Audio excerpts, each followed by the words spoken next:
So when we talk hypertrophy and hyperplasia training, of course, in everyone's mind is going to want to go right to hyperplasia, right? Hyperplasia is the go-to because along with that, hypertrophy is usually happening because you have to still train to get there.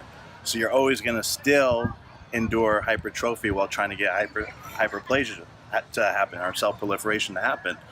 So how to go about this? Now, naturally in your body, you can do this as a natural athlete.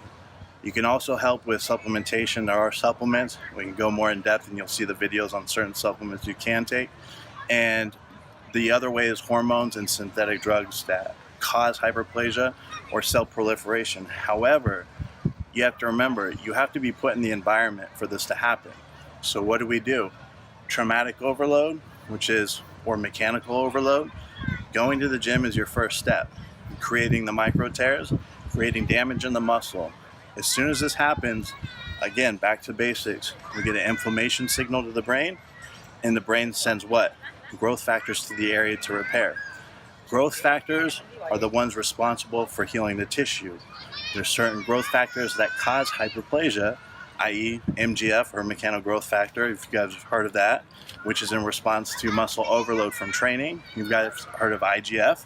Now there's different forms, there's many different forms of IGF. In fact, MGF is actually another variant of IGF. Well, there's localized IGF. So you have localized growth factors in the area causing the hyperplasia in response to training. This actually happens naturally. Everybody produces these growth factors, but it's all about what happened during training. Now, if say you're overtraining and you're not sleeping enough, you're not getting enough food, well, guess what? Cortisol is going to go up, and now that's not going to happen. So you have to find that very fine balance or the equilibrium. So just going to the gym will do it, but doing it too much, cortisol goes up. Now you're actually going to do the opposite. So cortisol is something that's going to interfere with it. So you always have to remember this. Using supplementation or synthetic drugs or hormones is another way to force it. We've all heard of peptides. They sell the MGF as a peptide by itself, standalone. The IGF, there's different variants of growth hormone that are site-specific. We still don't even know how many variants of growth hormone there are. There's so many different things out there we could do. PRPs, PGFs, anything that causes irritation, that causes inflammation, will make these growth factors happen to the area. So these are all ways of going about it.